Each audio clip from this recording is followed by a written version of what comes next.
Good morning. I'm Caitlin Welsh, Director of the CSIS Global Food Security Program. Welcome to this public launch of the CSIS Policy Brief, Solving Food Insecurity Among U.S. Veterans and Military Families. Food insecurity has afflicted military and veteran households for decades, and new data helps us understand its extent. USDA's Economic Research Service recently reported that as many as 1/3 of respondents at a major U.S. Army installation were food insecure, which is significantly higher than the general population, and that working-age veterans have a 7.4% greater risk for food insecurity than non-veterans nationwide.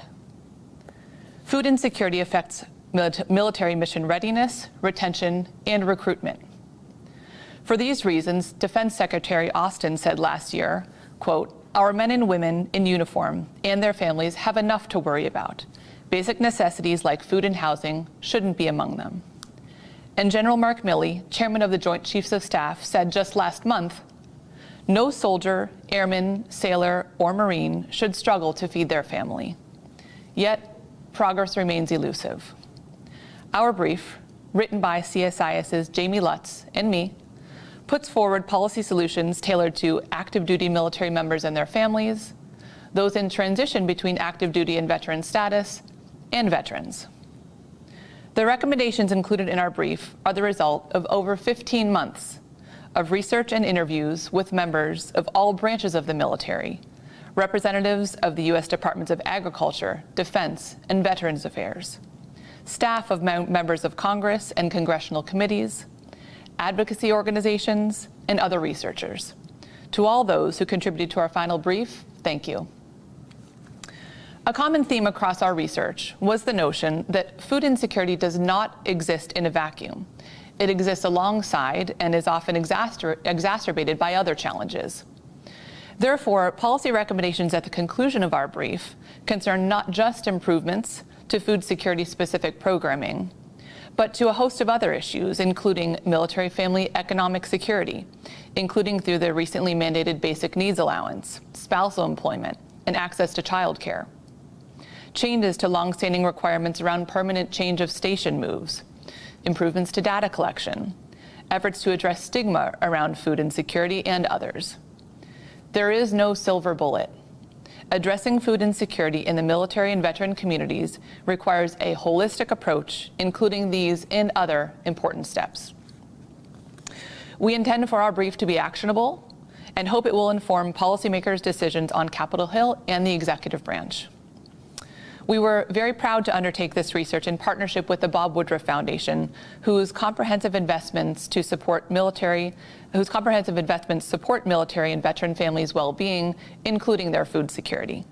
I'm pleased to turn the stage to Anne Marie Doherty, CEO of the Bob Woodruff Foundation. At the Bob Woodruff Foundation, we find, fund, shape, and accelerate equitable solutions that help our impacted veterans, service members, their families, and their caregivers thrive. We are dedicated to improving the overall health and well-being of the military and veteran population, and to ensuring that communities across the country have the resources and the capacity to meet their needs wherever they are. The COVID-19 pandemic brought food insecurity rushing to the forefront of the national conversation, but we know that it's not a new issue. 87% of BWF's local partners across the U.S. reported they were serving veterans with food and nutritional need, but only 27% of them could completely meet those veterans' needs. These numbers are alarming, and they're also a call to action. BWF has invested resources to understand the challenges that contribute to military and veteran food insecurity so that we can be a part of the long-term solution. We know that food insecurity, and especially mental health, feed each other, and about the relationship between stress, food insecurity, eating decisions, and health outcomes that intersect with other issues within our community.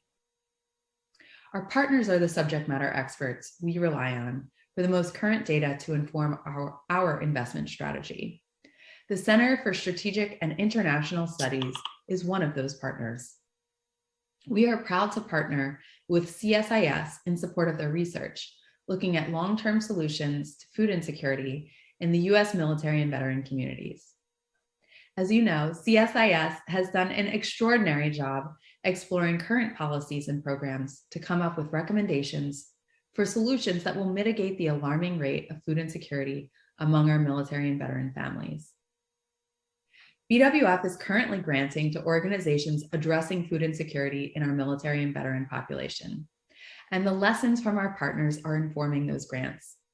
We're granting across the spectrum of full plate, providing meals, full pantry, helping families so that they never have to choose between paying rent or filling their pantry, and full coverage to help resolve the systemic challenges that create food insecurity. With the support of our partners, our vision is to one day achieve that full coverage. And that's a future where all Americans are food secure. Thank you to Anne Marie Doherty, CEO of the Bob Woodruff Foundation, for these important remarks. We're also very pleased to feature Representative Jim Mcgovern of Massachusetts' 2nd District, who is a longtime champion of food security and military and veteran well-being. Representative Mcgovern was unable to join us this morning, and so we recorded this conversation yesterday evening. Representative Mcgovern, it's a true honor to have you here with us today. During your 25 years in the House of Representatives, you have championed efforts to combat food insecurity globally and domestically, particularly among U.S. veterans and military families. You currently serve as chair of the House Hunger Caucus, as a member of the Congressional Military Family Caucus, a member of the House Agriculture Committee's Subcommittee on Nutrition, and chair of the House Rules Committee. As chair of the House Rules Committee, you convened a roundtable last year that examined food insecurity in the military and veteran communities. This roundtable resulted in a letter that you and a bipartisan group of colleagues sent to the Secretaries of Defense, Agriculture, and Veterans Affairs, urging them to address hunger and food insecurity among military families. And I'd like to start here. In the roundtable you convened last year, you said, "We have to call this issue what it is, a national outrage." You are a steadfast champion of food security in the military community. So what is it that motivates you to take action against food insecurity among active duty service members, among veterans, and their families? Well, first of all, I think food insecurity should not be tolerated for anybody in this country. But when it comes to our veterans who served our country, many of them risked their lives for our country. When it comes to our active duty service members and their families, who are right now, serving our country and putting their lives on the line to protect us. I mean, the notion that they struggle with putting food on the table, I find offensive, and it shouldn't happen. Hunger and food insecurity are essentially political conditions. I mean, we have the food, we have the resources, what we lack is the political will. And I think we owe it to those who have served our country and who are serving our country to make sure that they're not going hungry. This should not be a radical idea, and as you mentioned, it was a bipartisan appeal, Democrats and Republicans urging that action be taken, and I'm proud of that fact that it was a bipartisan appeal. Great, thank you. It's a great segue to my next question.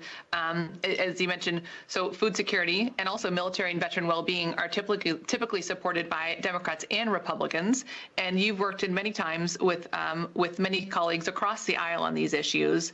But despite enjoying bipartisan support in the Congress, the challenge of food insecurity in the military persists. So why do you think this is? Well, I mean, one is the Department of Defense historically has refused to acknowledge the problem, which is a great mystery to me. When we did the hearing in the Rules Committee that you referred to, we heard from experts who told us that our service members and veterans and their families, need more support to be able to, put nutritious food on the table. They talked about improving data collection, removing the basic allowance for housing from the SNAP calculation, base pay increases, and expanding short-term SNAP guarantee to smooth transitions into civilian life. These are all simple things that we can do just to make life easier for our active duty service members and for veterans. And I should point out that we did have, I think, an important win to get the basic needs assessment into the NDAA. But that was an uphill battle. But there are answers and there are solutions here that are simple. We made some progress. We need to make more progress. Yeah, thank you. Now, you just mentioned a number of possible solutions. Clearly, there's no silver bullet to address food insecurity among active duty military members or among veterans and their families. This is the responsibility of multiple departments, the Department of Agriculture, Defense, Veterans Affairs, that are under the jurisdiction of multiple different committees of Congress. Do you think this helps explain why the issue is particularly difficult to solve? Yeah, no, look, it is complex to have multiple committees involved in the process and multiple agencies, and people often get lost in the system. And it's one of the reasons why I've called for this White House conference on hunger, nutrition, and health, to serve as a place to break down the silos, to highlight, what's not working in this country, and to talk about the complexities of the system. And so, I also think, one of the problems has been kind of a general indifference. We tolerate food insecurity in this country, again, not just amongst our veterans and amongst our active duty service members, but amongst, we have 40 million people in this country who don't know where the next meal is going to come from. So, this needs to become more of a political priority. Yeah, thank you. Thank you for mentioning the White House conference. Last month, as you know, President Biden announced the first White House conference on hunger, nutrition, and health in over 50 years. You played a critical role in making this conference a reality. You led a bipartisan bill calling for the conference. You secured over $2.5 million in funding for it. You drummed up national media attention and led other important steps. When it comes to food insecurity among active duty military members and their families and veterans, are there particular outcomes that you're hoping for? Yeah, there are. And by the way, we reached out and talked to the Secretary of VA, Dennis McDonough. We reached out to the Secretary of Defense as well, because we want them to be part of this conversation. Look, I mean, as I said, we need to remove the basic housing allowance from the SNAP calculation so that people's overall income who are active duty service members is not hurt by the fact that they get this housing allowance, that they still can qualify for other things. We need to create a basic needs allowance for military families. We need to improve military spouse workforce issues, such as job placement assistance, post move. We need to ensure E6 and below military families are screened for SNAP and WIC eligibility. We need to create a transitional SNAP benefit for service members when they're separating from the military, and more technical assistance and partnerships. I mean, I can go on and on and on. But we have a whole list of things to do. And again, I think this White House conference provides the Secretary of Defense and the Secretary of the VA an opportunity to put some things on the table that we can get done. And again, I think there's bipartisan support for these things. Yeah, thank you. Thank you very much for your support there. And wondering for our audience, do you have any final messages? And this being for any final messages for your colleagues in Congress and the executive branch, or final messages for members of our military, veterans, and their families? Well, look, I mean, I think my message is that we are building a movement here to try to solve some of the problems that we've been talking about on this call. And again, I would say that, we ought to start with the fact that our enlisted families should be paid enough so they don't need to rely on SNAP, so that they're not hungry to begin with. I mean, again, we're asking people to sacrifice, for the protection of this country. I mean, we ought to pay them a livable wage. And I want DOD to start caring more for military families. SNAP should not have to cover DOD's failure, in my opinion. And then the final thing I'll say is, look, as I said before, hunger is a political condition. I mean, it's not like we don't have the food. It's not like we don't have the resources and the money. We need the political will. And so this White House conference will be an opportunity for us to get the political will to help our service members, to help our veterans, and to help, quite frankly, all families who struggle with food insecurity in this country. Thank you.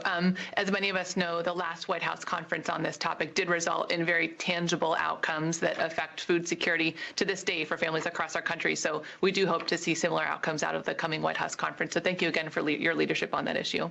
And I just say one final thing. You know what? There are ways for people to participate in the planning of this conference. And so people should get involved and should make their ideas heard. They can call their elected representatives as well, because we don't know everything. And some of the people who may be listening to this conversation may have some good ideas.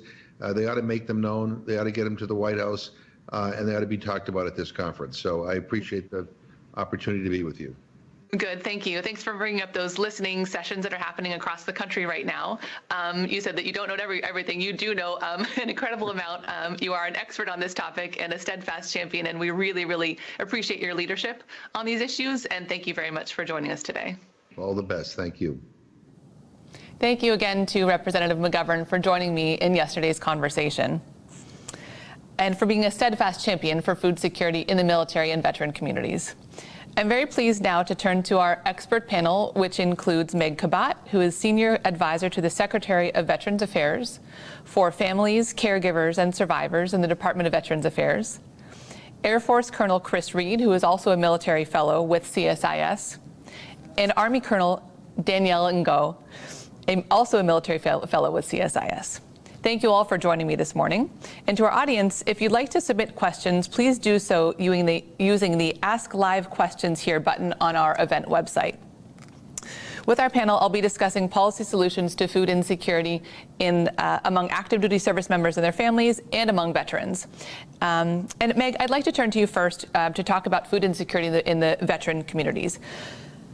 You advise Secretary McDonough on a variety of issues, including food security. Can you describe your and the Secretary's vision regarding this issue, including some of the programming that you have in mind? Absolutely. First of all, thank you for having me here, including the Department of Veterans Affairs, and certainly for all the work that you've done in this incredibly important topic. So for VA, for Secretary McDonough, for myself, food security is one aspect of providing all-inclusive, all-encompassing health care to veterans. And what we find is, food security is often called a social determinant of health. I like to use the expression I heard many years ago, a social driver of health. And so if individuals have access to food, healthy food, then they are able to take care of themselves, take care of their families. Certainly in VA, we care for a veteran population that has more significant health issues than the general public, and therefore nutrition is really a very important part of their health care. So we're doing a lot of things. Back in 2017, we added a couple of questions to our primary care screening that we do around food security in order to identify veterans who were struggling with this particular issue. And then we changed that to the hunger vital sign that's used more frequently now, which is just 2 questions that helps clinicians in the moment identify veterans who are struggling with this issue. And for us, a big part of this is identification and also awareness. We find even in your study, it was noted that veterans who are accessing the GI Bill and education are less likely to utilize SNAP. So what we need to focus on is really making sure that we're talking about food security, not just in our healthcare programs, but also in our benefit programs, and our staff are asking veterans about whether or not they're food secure and how we can help them. So we have a lot of established partnerships. We have over 40 food pantries. So if a veteran is, it's identified that that veteran has challenges in this area, they can immediately get access to food. With a lot of partnerships with local farm stands and local different producers of different kinds of food. I recently had the opportunity to go up to Massachusetts to go to the Bedford VA, and while I was there, it was Farm Stand Thursday, and veterans could actually drive through a long line and be handed a box of surplus produce. Yeah. And so we're working in a lot of different ways to address this particular issue. Okay, thank you. One thing I've noticed is that when we talk about food insecurity in these populations, we will often talk about active duty military members and their families, but about veterans singularly. Can you speak to the VA's efforts to address food insecurity among the entire family? Absolutely. I think that's a really key point, and I'm the Senior Advisor for Families, Caregivers, and Survivors, which is a new position, and I think that symbolizes real recognition on the part of this administration, and really just healthcare and benefits in general, that the entire family is impacted by a whole variety of different issues that impact the veteran. And certainly DoD does a really amazing holistic job of supporting the entire family. And unfortunately, a lot of those services and supports fall off when the individual service member transitions to veteran status. So we're doing a variety of different things. One is really to just increase awareness. We know that sometimes veterans are food insecure themselves because they are making sure that their children are getting access to food. And so we need to really be asking questions not just about the individual veteran, but about their entire family. We're really taking steps to do that and think about the veteran as part of an entire ecosystem and not just the veteran themselves. Sure. Our research, and I'm sure yours does as well, shows that there are certain veterans, certain subpopulations who are more at risk of food insecurity than others. Can you speak to us a little bit about this? Sure. We certainly know that this is one issue that impacts veterans of color substantially at a higher rate. It also impacts veterans who are in rural areas, and this is an area where we really need that collaboration. We're very excited about the White House conference that was mentioned before to really talk about those rural veterans because of the lack of access to food. It's not just an economic piece, it's also there's not a grocery store that has the healthy fresh produce and those kinds of things nearby. So we really need that collective partnership to focus in on those particular veterans. Thank you. Thank you. How about some other subpopulations of veterans, including those who experience PTSD, for example, and homelessness? What about those factors? Right. So we find that food insecurity is really part of a giant circle or cycle. If you're food insecure, you're less likely you don't feel well, you probably don't access health care, which means your diabetes, your mental health, whatever those issues, those symptoms get exacerbated, you're less likely to access care. It's just a giant circle. So one of the really important things that we're doing, and you mentioned this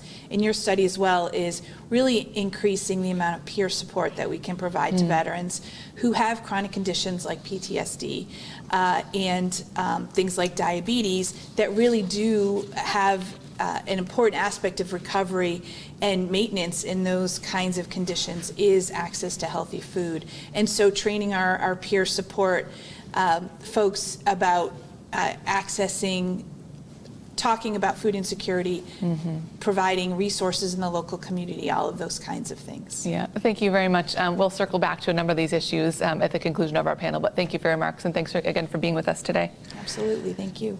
I'm happy now to turn to Air Force Colonel Chris Reed, who is joining us from Nellis Air Force Base in Nevada, where his brother-in-law is assuming command of the 820th Air Force Red Horse Squadron. Colonel Reed, thank you so much for joining us this morning, and congratulations to your family. Thank you. It's great to be here. Great. Thank you, Colonel Reed. While an Air Force colonel, you're also a CSIS military fellow, and you've been actively engaged in this work stream since you joined CSIS. And can you explain for our audience, why is food security in the U.S. military so important to you? Yeah, thanks. First thing, myself as well as all of the military fellows at CSIS are voluntary participants in this study. You know, we can't, we're not forced to be in any of these projects necessarily. So it's really just a matter of our interest, and most of the time it boils down to things that we have seen and that have affected the folks that we have led. So in particular, in command, I have dealt with a lot of these issues for young airmen and their families, and quite honestly, even some of the middle ranks as well. So sometimes some of the issues are masked depending on what the circumstances are and how many times the military has asked them to move and how many demands that the military has placed on them. So really, it kind of spreads a wide area. But seeing the effects on these folks and just knowing the true value of what our military brings us and its people has motivated me to want to be a part of this. Good, thank you, and thank you again for your input, particularly to the solutions that we put forward at the conclusion of our policy brief. There were a few that you worked with us particularly on, one having to do with spousal employment. One of these solutions had to do with helping military spouses to find and maintain professional careers. On the outside, one might think that this has nothing to do with food security, but can you explain why you think that this is very important to solving food security in military families? Yeah, absolutely. The report does a great job, I think, pointing out what dual incomes bring, and so when we sort of compare our military, we often do this in everything that when we talk about military incentives, I think we compare civilian life to the military life, and we try to do that cross comparison. So, and some of the same challenges can be found in the corporate structure, but the military has a couple of unique twists to it with all the moves. So when we talk about dual income versus just really supporting the military member themselves and keeping them employed throughout wherever they go, you will have some severe impacts to not being able to maintain a dual income stream to the household. There's also things like childcare that, quite frankly, are one of the toughest hills to climb. Someone can move into a new base, and see just a long waiting list for the Child Development Center. And so that is difficult in even looking for work. And I think that the report does a great job of wanting to extend the length of time for reimbursement for those services out to the average time that it takes the spouse to be employed. And I think it's really interesting that you have a group of folks that have committed their lives to the military life service, right? But aren't in uniform. And so, the nation is really missing out on this great treasure of people that have already committed themselves to service. So it's from a value perspective and from just our nation's strength, it's tough to see the challenges and the sacrifices they've had to make. Yeah, thank you. It was beautifully stated. Thank you for reminding us of that. Things like spousal employment and also childcare relate to a fact of military life, which is frequent permanent change of station moves. How does changing the way that the military approaches PCS moves, how might that affect food security in military families? Yeah, I think one of the main things, if the report and the recommendations take hold with respect to increasing incentives in the private sector for spouse employment, that would be fabulous. But until such time, every move is just a complete reset of that spouse's, what they've accomplished and where they are professionally. There are a number of programs that get spouses work at some entry-level jobs. But there has been very little done at the professional level to keep spouses employed with respect to certifications, licensing, and a whole bunch of different careers. And then there is a couple of incentives for some privatized companies to hire spouses, but that effort is pretty paltry if you look at it as well. So just resetting one's life every time you move is a complete. I know for me personally, and then for the folks that I've led, it is almost all the time a net loss now when one moves to their personal finances. There's a number of bonuses that you get and allowances that you get when you move, but the way the market is right now and the way that a lot of the prices have surged. Really today, in today's military, it is a net loss to the individual every time one has to move. Yeah. Thank you, Colonel Reed. We will come back to a number of these things at the end of our panel. And thank you again for joining us. I should have noted that in Nevada, you are 3 hours behind us, so it is 6:30 where you are. So thank you again for joining us so early in the morning. And very happy right now to turn to Army Colonel and CSIS military fellow Danielle No. Danielle, thank you again for joining us today and for all of your important inputs throughout this project. I'll start with the same question that I asked Colonel Reed. While an Army Colonel, and Chris is in the Air Force, but you're also a CSIS military fellow, and you've been actively engaged in this work stream since you joined CSIS. So can you explain to us, why is this topic important to you? Yes, thank you, Caitlin. It's really important to me for really 3 reasons. The first reason is because it's about taking care of soldiers and their families. And for soldiers, making sure that they're fit and healthy, right? Because then it goes into the second reason, is readiness. Mm-hmm. You want your soldiers, your military to be ready to fight when you need them to fight. And in order to do that, soldiers can't be worried about their families back home if they're deployed. Mm-hmm. And when's the next time they're going to get food on the table, or are they eating healthy? So if the soldier's family is taken care of, then the soldier is taken care of too, and they don't have to worry about those issues. And thirdly, my family and I, when we moved here to America, we were on WIC and food stamps too. So I know personally how that is, and at times it could be a stigma, and we've mentioned that before, Chris mentioned that, to being on those types of supplements. But when you need it, it's there for you and it's great. And I think if soldiers, sailors, airmen, they need it, then they should get it. But having a job, and like Chris said earlier, dual income streams, most families can't live on one income stream in today's economy. And so if you have 2 income streams, then you're less likely to need those help. Those forms of assistance. Yes. So many things come to play in these solutions, as we mentioned. When you and I were speaking earlier, you reminded us of the importance of the pandemic to this issue, and indeed it was the pandemic that brought this issue to the forefront, especially in the media. We saw long lines at food banks and food pantries, including around military installations, and that was a shock to many, but to many others weren't surprised. Can you explain to us the importance of the pandemic to food security or food insecurity in the military community? Sure. So during the pandemic, the military suffered along with the rest of the United States. But there are certain aspects of the military that were exacerbated. For example, single soldiers, they have access to dining facilities, and those dining facilities offer healthy, nutritious meals, and the military's worked really hard in making sure that our soldiers get those rounded meals.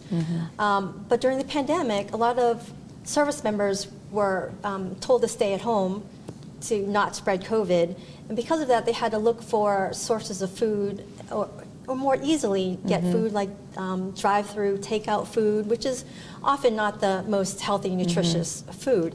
And their families too, a lot more military members are living off post. If they're not young single soldiers who are required to live on base, if they have families, most families now have the option of living on or off base, and if the housing is filled up on base, they have to live off base. And so they don't have access to those healthy, nutritious dining facility meals that other soldiers have access to. So, and they have to pay more money, right? So those meals are supplemented. So if they are eating off base more, it's going to cost more. And so food insecurity increased during the times of the pandemic, and also now with inflation, it's more expensive to buy food. So you'll buy cheaper processed foods, and again, health and nutrition for our family members and our soldiers are important. And it was hard because of the pandemic, and now because of inflation. Really, of course, related to the pandemic. Speaking of solutions that we put forward in our brief, you touched on the importance of spousal employment, of course, and also the importance of childcare. Again, these things might not seem to be solutions to food insecurity in the military, but our research shows that they are really important to solving this problem. Can you speak a little bit more about the importance of spousal employment and to improving access to childcare in the military? Sure. Both of these issues are personal for me. The first one is spousal employment. My husband is a civilian, and he is taking a contractor job with the Department of Defense. And back in 2014, when I was a battalion commander, he decided to try his hand at a federal job, and he loved it. The problem is we moved that same year. But he loved it so much that he decided to stay there and work, fly back and work. And so every time we've moved, 4 times since then, he's moved with me and flown back to Colorado to work. And we're lucky because we can afford for him to do it. He's an independent contractor, so we can write part of that off on our taxes, but most people can't do that. Most families can't do that. So their spouses, therefore, cannot maintain their jobs. And my husband also decides to stay there because the credentialing process and the reapplication for his medical credentials is just so overwhelming that he just doesn't want to do that. In terms of childcare, I'll just give you an example. When I was stationed in Hawaii, I went through 11 child care providers in 1 year waiting for a child development center to open. And, you know, I was brigade commander. And I didn't want to say, hey, I'm a brigade commander, put me to the front of the line, because I know that there's soldiers who can't afford childcare off base. So I looked off base to try to find childcare. And it's really hard to find qualified people who you trust to take care of your children and who will feed them a good, healthy diet. Sure. And so it's really important to get good child care so families don't have to worry, soldiers don't have to worry about how their children are being taken care of, and if they're being fed well. And now, as well, with the supply chain problems, you know, how are they going to get the good food that they need? Yeah, so many problems. There's so many issues that are related to these challenges of food security in military and veteran communities. Thank you again for joining us for today. I'd like to take a step back and pose a question to all panelists, and this has to do with stigma, real and perceived, around experiencing food insecurity and accessing help to address food insecurity. Can we speak a little bit about about the existence of stigma, how to overcome stigma to help families who need assistance to access it? Colonel Reed, do you mind if I start with you? No, sure. I'd love to talk about stigma. I think it's first thing that I would just note is an observation, and that is that when you join the military, you are given everything you need to do your job, right? So when you deploy, you're given all of your gear. When you're back at station, you know, you're given everything you need to theoretically do your job. And so the concept of stigma amongst the uniformed member is not difficult to understand, right? Because you've got this group of folks that, from a pride perspective, and just professionally dedicating oneself to the service of the country and being given everything that they need to do their job. That really psychologically is easy to understand. So folks see that as a failure on their part. And if it was a failure on their part, I would question why we've had to have the need to have a lot of the offices for these programs on base, physically on base. And that is, to me, that is the nation saying that, hey, we know up front you're going to need supplementals, and so that's an issue, in my opinion, from a readiness perspective and everything else. So. Again, I think, stigma is bred into our culture from that perspective. It's just that, you go in thinking that the nation is giving everything to you that you need to do your job. Thank you, Colonel Reed. We spoke earlier about a toolkit that the Department of Defense put online for how to speak to members of the military about food insecurity, how to access resources, et cetera. That's a step in the right direction, but do you think that this is enough? Or what are your thoughts there? Yeah, I think the toolkit is a great thing, and I also believe in what the report showed, which is that the educational pieces need to be bred into the culture as well from day one. The report that CSIS put together really acutely notes that a lot of these programs, a lot of this advice is given as you transition out of the military, and that's a shame. Especially when you consider the most vulnerable population, right, to a lot of these issues are the newest sessions at the lowest levels in our rank structure. So I don't know why over the years we've always worried more about transitioning folks out, which is a very important topic, but throughout the service initially is important as well. And I think providing that education up front would be important. Yeah, thank you, Colonel Reed. I'll ask the same question to Mcgovern about stigma. Sure. So I agree with everything that the Colonel just said, and certainly that ethos doesn't dissipate when folks transition to become veterans, and this notion of taking care of one's family is so important, and really something that is true for all of us, even those not in the military. So I think for VA, and unfortunately the individual veterans and their families who are experiencing food insecurity, they often also have other issues. They're housing insecure. They may not be homeless yet, but they don't have stable housing. Or they have mental health issues and concerns and symptoms that keep them from fully integrating into their communities. So it's stigma building upon stigma, building upon stigma. So for VA, the way that we approach that is to, first of all, really embed peers throughout a lot of our mental health programming and our homelessness programming. I hope we can do more of that around this particular topic. And also to just make access to other resources simple and easy. So the food pantries, and making sure that all of our staff are aware of how to access SNAP so that they can easily assist a veteran in applying for SNAP, or their family member, if the veteran themselves isn't going to do it, making sure that a spouse or an adult child can help take care of that particular application. And then, the last thing I'll say about stigma is just really talking about it. So to you quoted Secretary Austin earlier, just how important it is to kind of come clean and talk about how this is an issue that faces veterans and their families, and therefore we need to do some things about it. And there's a lot going on at local community levels, and so the more that we can make sure that those local communities are thinking about the veterans in their community as well in these issues, the easier it is for veterans to access those services. Thank you. I'd like to turn to another question for the panel. And this has to do with economic security trainings. Some inside and outside the military community will blame food insecurity simply on a lack of financial literacy among military families. Our research and research from others shows that this is not the case, of course. But financial security trainings can also play an important role in ensuring economic security and food security. Perhaps, Colonel No, can you speak a bit about this?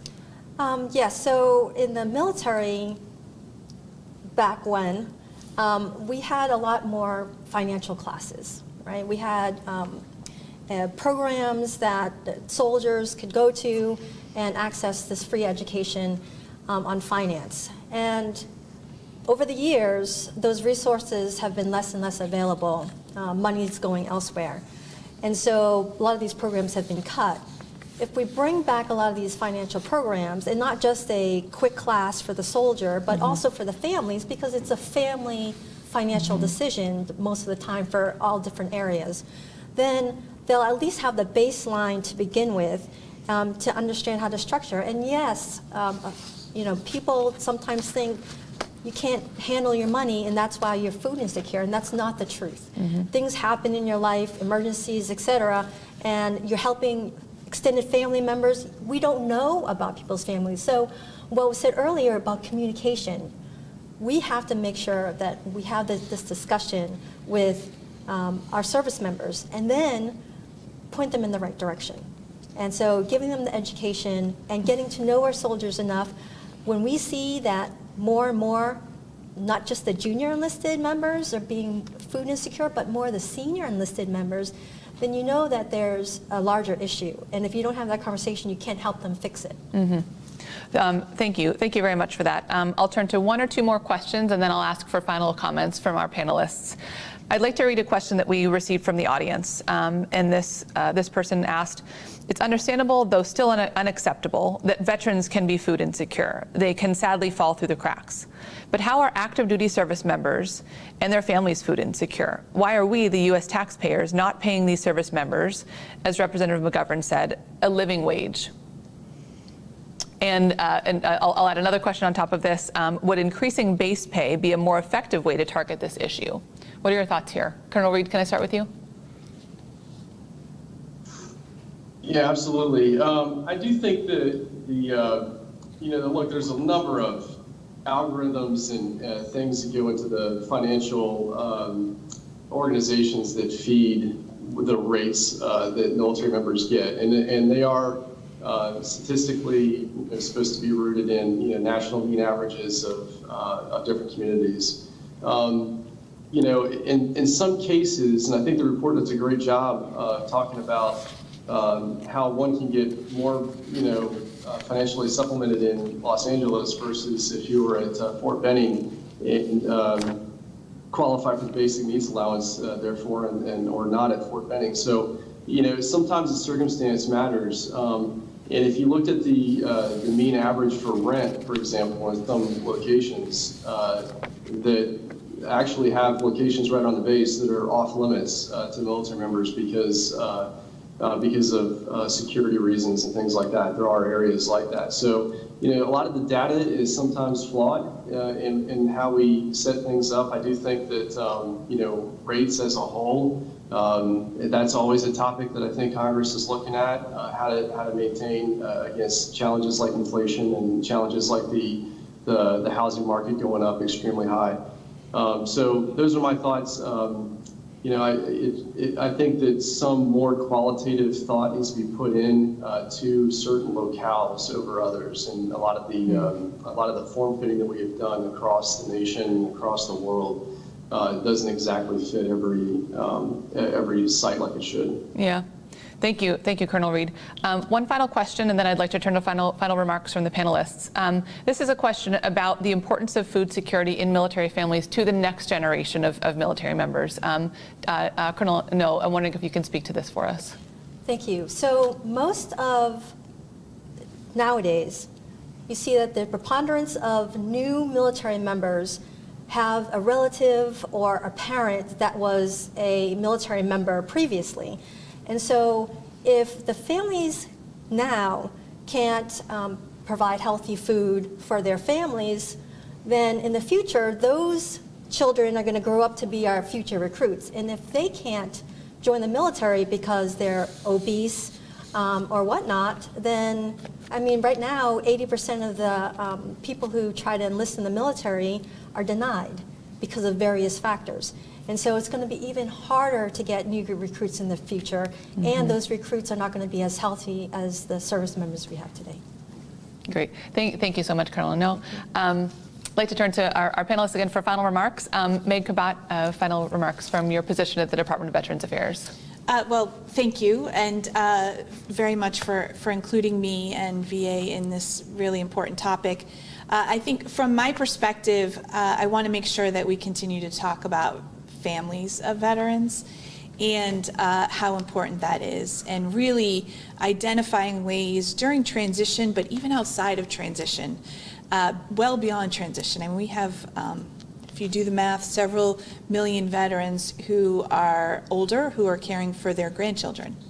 And so we really need to be thinking about veterans more holistically, and looking at the policies and the laws, the authorities that allow us to care for the entire family.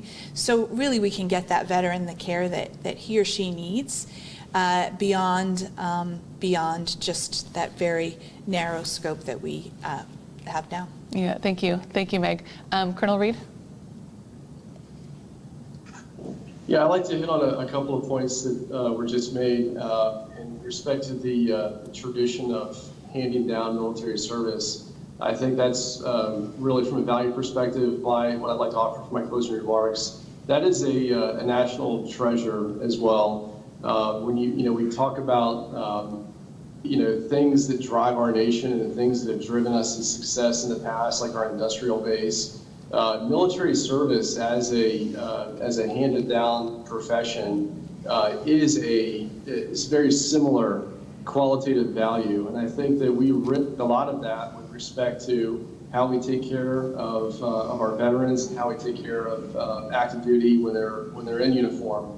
Look, the military member cares about two things: They care about service to their country and service to their family. And if they can't do the second one, look, that's gonna impact quite a bit what they think about handing that service down to their family. So we have to get this right, and we have to make sure that there's reasoning and qualitative stuff put behind the data. And I do also, one last point, I would just say that understanding where we are in the, like the report mentioned, having open sharing of data, having an evaluation of where we're at on that spectrum as a report card is an extremely high national security concern. So whenever folks tell me, hey, thanks for your service, I really just want to bring my family in and say, hey, give the thanks to them, quite honestly, because from my perspective, again, it's not just about the country but it's certainly, it started there. But how I serve my family is huge. Thank you again, Colonel Reed. Thank you for joining us from Nevada for today's conversation. Colonel, no final remarks. Yeah, I think the military does a great job at, once they understand that there's a problem, to try to find ways to fix it. But what I really like about your brief is that you focus on long-term solutions and not just Band-Aids. And that's really important because it's really easy to turn and say, okay, let's start this program here, start this program there.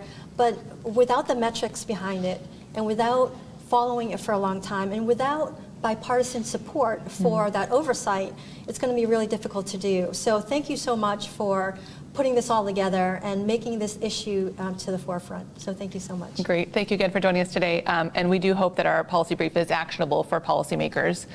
I'd like to thank all of our panelists again for joining us today.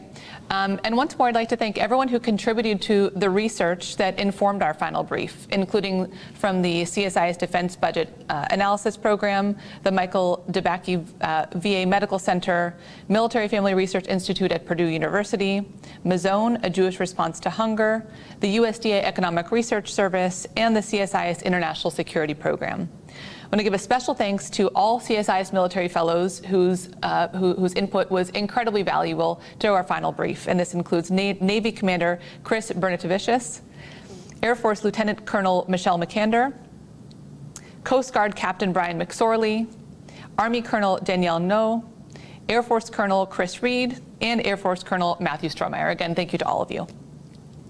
I'd like to acknowledge CSIS Research Associate Jamie Lutz for her outstanding and comprehensive research and writing of this policy brief, and to Tia Carr for her significant support across this project, including with today's event.